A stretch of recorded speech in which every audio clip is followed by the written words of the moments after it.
Hello everyone. Today we'll be having a class on protein metabolism.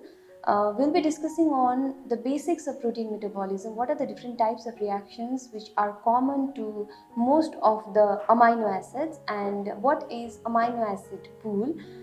So the objectives of today's class will be focusing on what is the amino acid pool, how is the digestion of protein taking place with specific respect to your intra and extracellular degradation of proteins, general metabolism of amino acids, how is the formation of ammonia taking place, and how is the detoxification or the disposal of ammonia takes place in our body.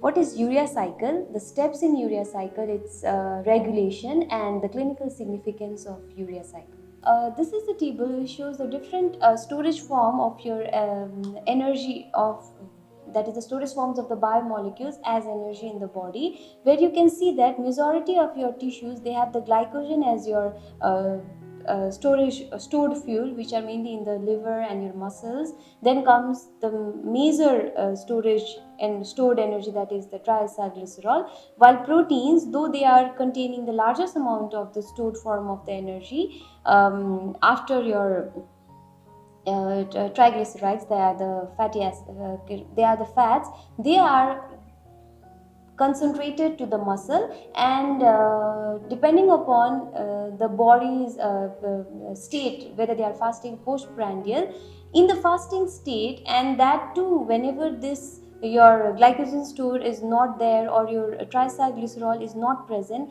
this protein is the last resort, that is, it is the least choice of the molecule by the body to get energy. But this has the energy stored in the form of 100 your 1,800,000 in the kilocalorie of 24,000, and is concentrated in the muscle specifically.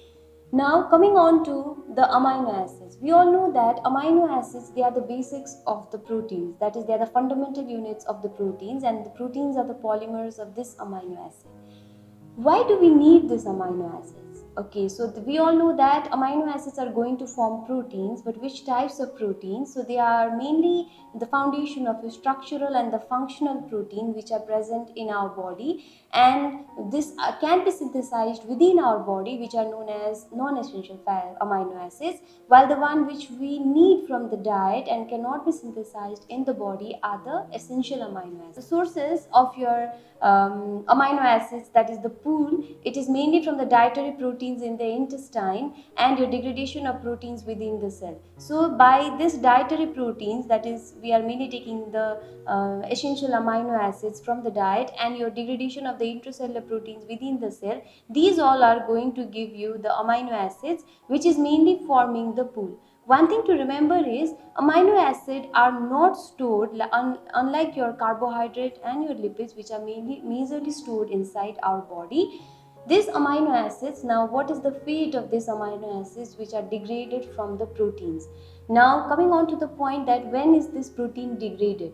Proteins, they have this certain half-life, that is, for example, some proteins have a half-life of almost just 1 hour, while other have half-life of 120 days, like hemoglobin. So whenever their half-life is over, these proteins, they are degraded intracellularly. So these proteins, when they are degraded, they are forming the amino acid, and this amino acid goes into this amino acid pool. So this amino acid are always in the rotational phase, that is, they are not stored in your body like the other molecules. The proteins, they are stored mainly in the muscle, while the other organ cannot store the protein. So these are always in the progressive manner. This amino acid pool is fixed, that is, around 100 gram of amino acid pool is approximately present in the body. And where does it come from? It is mainly from the body protein degradation, which is around 400 gram per day. That is, a protein turnover in an average of 70 kg man has a 400 gram of protein turnover in a day. It is also coming from the dietary proteins in a small amount, and then the non-essential amino acids which are synthesized in the body in a parallel way, they are in the variable amount. So all these forms the amino acid pool.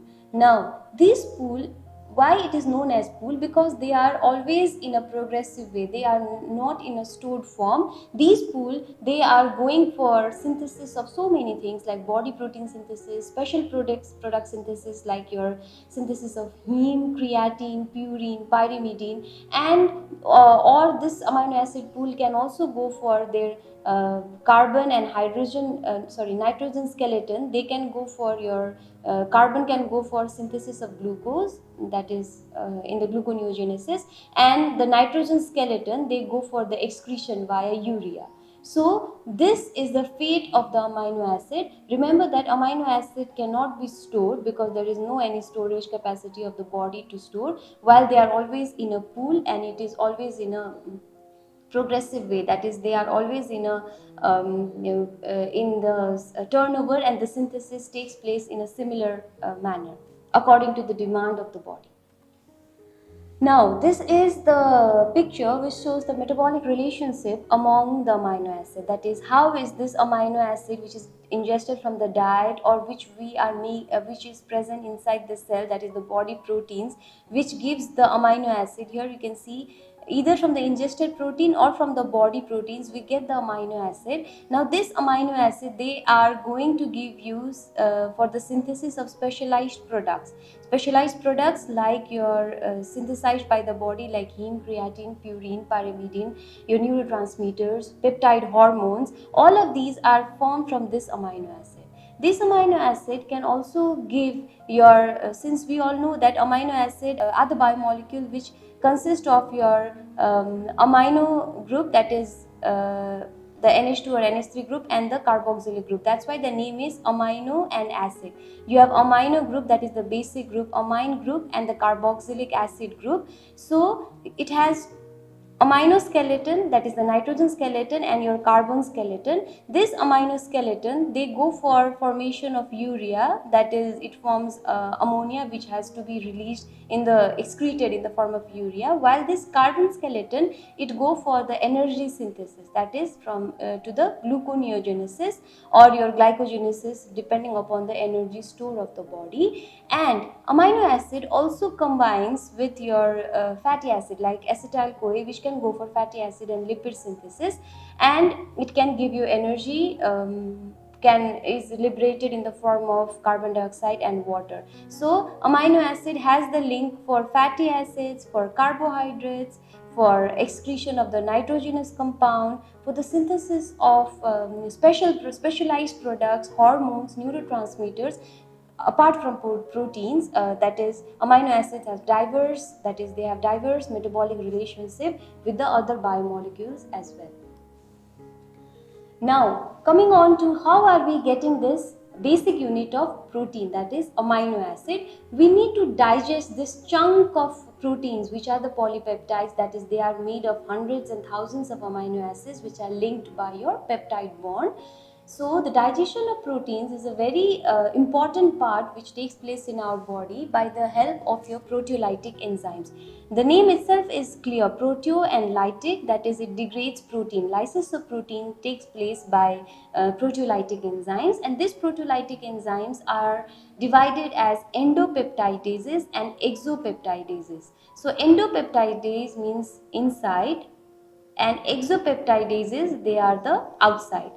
Now we all know that proteins are the polymers of amino acids. So you have so many amino acids which are linked by the help of your peptide bond. Now we have amino terminal at always in the left side, and you have so many peptide bonds which is formed between your carboxylic group and the amino group. So this is the peptide bond, and you have carboxylic group in the other side, and in between you have peptide bond. So these is the outside of a protein which can be known as exo. So whichever enzymes which breaks down or which lies this outside part, that is either from the amino terminal or the carboxy terminal, are known as exopeptidases.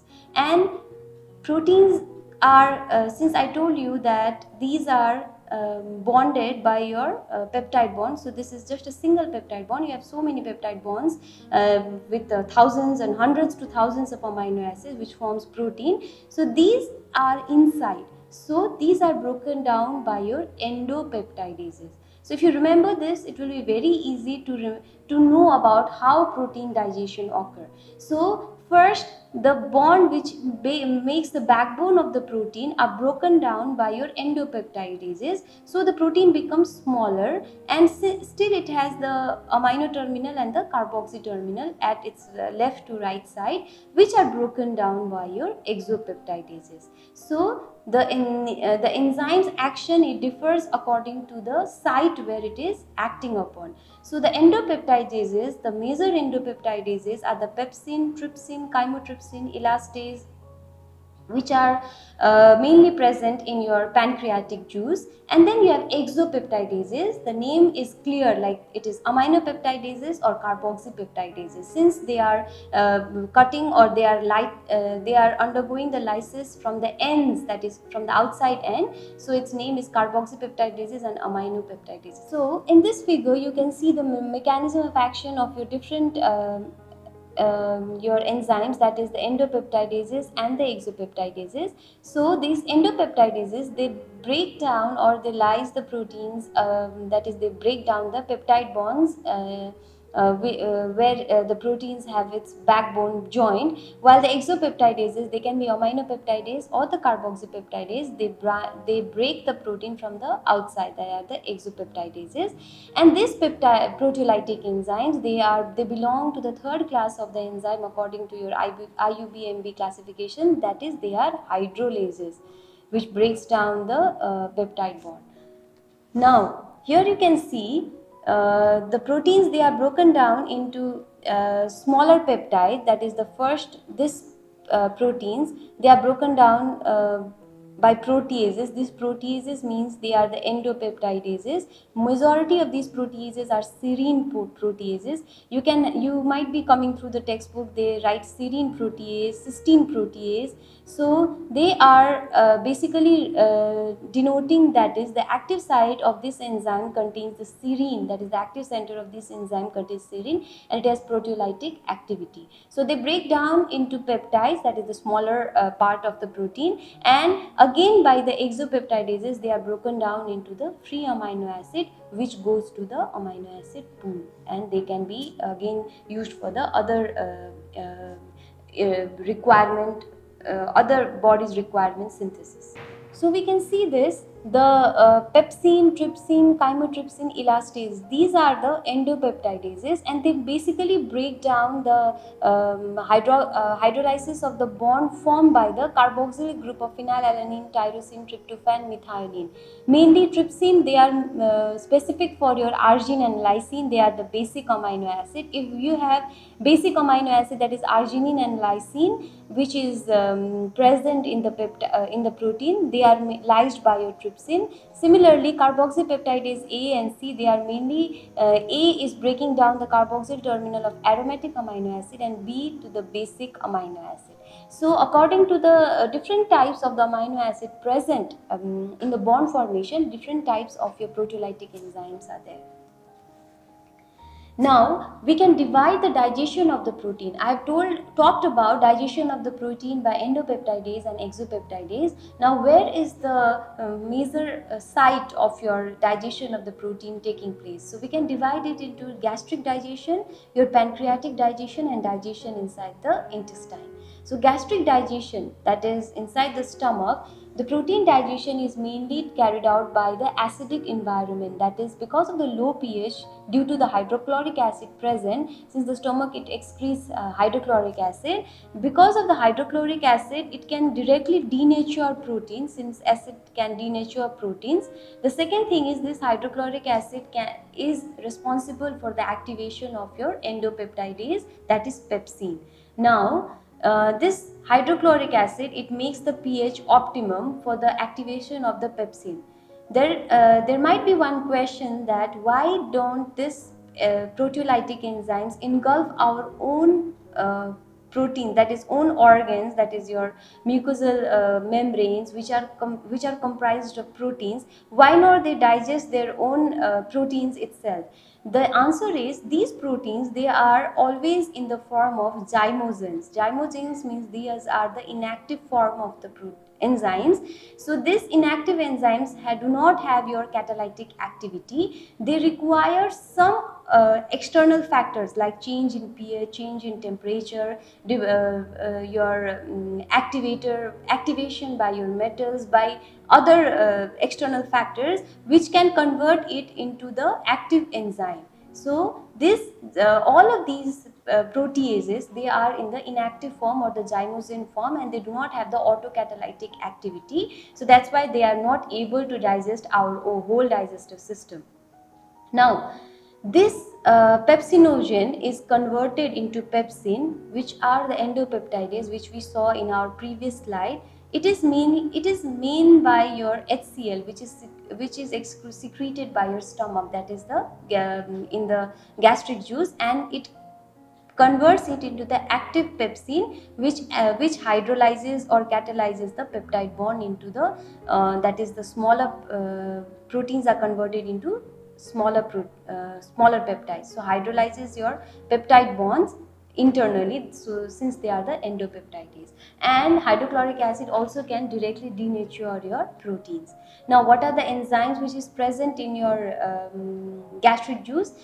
The first enzyme which is present, it is known as renin. Don't get confused with the renin, which is secreted by your renal system. Here it is renin, renin, which mainly it breaks down the milk protein casein, which is broken down further by the other proteases. The first action to the milk protein is by the renin, which is present in your gastric juice. The second one is the pepsin. Pepsin are the endopeptidases which are activated in the stomach, that is by the HCl. The second organ which is responsible for the digestion of proteins is the pancreas. The contrast thing which can be from the gastric digestion of protein is, here the pH is very alkaline, that is the pH of 8 is present in the pancreatic juice. And why we require this is, at this pH only certain proteases get activated, or they can act or digest the protein at this pH. Now it is the pH of pancreatic juice is around 8, and this is mainly maintained by your alkaline bile and your pancreatic juice. It is activated by your peptide hormones cholecystokinin and your pancreozymin. So your pancreatic digestion of protein takes place by the proteases, namely endopeptidases, which are your chymotrypsin, trypsin, elastase and your carboxypeptidases. These three are also known collectively as your serine proteases. Proteases, since it breaks down the protein; serine, since the serine are present at the active site or active site at the center of these enzymes; carboxypeptidase, it breaks down the carboxylic group, that is at the, since they are the exopeptidases. So these are the enzymes which are present in your pancreatic juice. Now this is the figure which is showing the how is the action of your protease is taking place, or digestion of protein is happening. Your pepsinogen is converted into pepsin by the help of acidic pH. Now we need to activate chymotrypsin and trypsin, that is trypsinogen is converted into trypsin by the action of your pancreatic juice, that is because of the change in the pH, and this trypsin is responsible for the activation of chymotrypsin from chymotrypsinogen, and also helps in the activation of carboxypeptidase. So these three serine proteases, these are the endopeptidases, and your carboxypeptidase collectively degrades the whole protein from in between, that is by the endopeptidase action by these three serine protease and your carboxypeptidase, which breaks down the protein from carboxylic end into the smaller peptides. So this is the final digestion of the protein which is taking place inside your intestine, your pancreas, and your stomach. So dietary protein which is taken by your body, it is mainly broken down first inside the stomach by the activation of your pepsin from pepsinogen with the help of HCl, and then in the pancreas the activation of trypsin from trypsinogen, chymotrypsinogen into chymotrypsin, and proelastase to elastase. These are all going to act through this specific amino acid sequences. Now the third and the last digestion of protein takes place, the major one is in the intestine, that is in the intestinal lumen. The digestion of the protein takes place with the help of the enzymes, mainly the aminopeptidases. The names are according to the enzyme amino acid which is majorly present at the site, that is leucine aminopeptidase, proline aminopeptidase, dipeptidases, and tripeptidases. Now these aminopeptidases, they convert the peptides into the free amino acid, and this is majorly happening in the intestine. The small peptides which are broken down in the pancreas is finally broken down into free amino acid in the small intestine. So this is the figure which is showing how the dietary protein, it reaches the stomach where pepsinogen is converted into pepsin, the very large polypeptide is converted into smaller peptides, and then in the pancreas through the action of these proteases, they are converted into again a much smaller oligopeptides and amino acids. In small intestine you have majority of the peptidases are aminopeptidases and dipeptide which converts those smaller peptides into free amino acid which goes to the amino acid pool. So in this way, digestion of proteins, it comprises of interplay of your, first is the stomach, then is the pancreas, and third is the major one is the small intestine. Now this is the summary which is showing how is the digestion of the protein taking place, giving the showing the first one being the stomach, the second one by the pancreas, third by your final digestion by the small intestine, where all the amino acid which goes to the pool in the liver, where it is can be formed in which can be used for the formation of the further proteins, peptide hormones, neurotransmitter, or be excreted in the form of urea through ammonia, or it can also be small amount can be excreted in the feces directly. So the absorption of amino acid, they majorly take place inside the small intestine, and it is mediated by the different carriers, since amino acids, they are the compounds which have different types of properties according to their chemical group which is attached to it. So they can be acidic amino acid, basic, neutral, your amino acid, and you have beta amino acid. According to it, the carriers are different, that is the transporter can be acidic amino acid transporter for amino acid aspartic acid and glutamic acid. You have basic amino acid transporter which transports the amino acid lysine, arginine, and also for cysteine, and amino acids and glycine which has the similar transporter. Amino acids are the proline, and neutral amino acid transporter alanine, valine, leucine, and beta amino acid transporter beta alanine. So each amino acids, they have specific transporter which is present, and it mainly occurs in the small intestine, where this amino acid, it enters the blood circulation, that is the amino acid pool, from where it goes for its further metabolism. So in this way, the digestion and absorption of amino acid takes place with the help of stomach, pancreas, and intestine, and the use of different carriers. Now there is an interesting part which is a cycle which is in the amino acid metabolism, which is also known as gamma glutamyl cycle. We have heard about gamma glutamyl glycinyl cysteine, which is the compound that is known as glutathione. So glutathione, which is a potent antioxidant, consists of your glutamate, cysteine, and glycine. It is a tripeptide which is composed of your it consists of these three amino acid, and this glutathione is responsible for the transporter of amino acid inside the membrane, and the cycle is known as gamma glutamyl cycle. Why it is known as gamma glutamyl cycle? Because at the end of this cycle, once it transports the amino acid which is present outside the membrane to the inner membrane where it is needed, this glutathione is again regenerated. So this cycle is also known as gamma glutamyl cycle or Mister cycle. So here you can see this, the amino acid which is to be transported, it is by the help of enzyme gamma glutamyl transpeptidase, which is also important enzyme in your liver function test. It forms the compound glutamyl amino acid, and in the subsequent step it gets regenerated by transporting or by delivering this amino acid inside the cell. So inside the cell, through the membrane, the amino acid destined for the particular site is done through your gamma glutamyl cysteine glycine. That's why the cycle is known as gamma glutamyl cycle or your Mister cycle.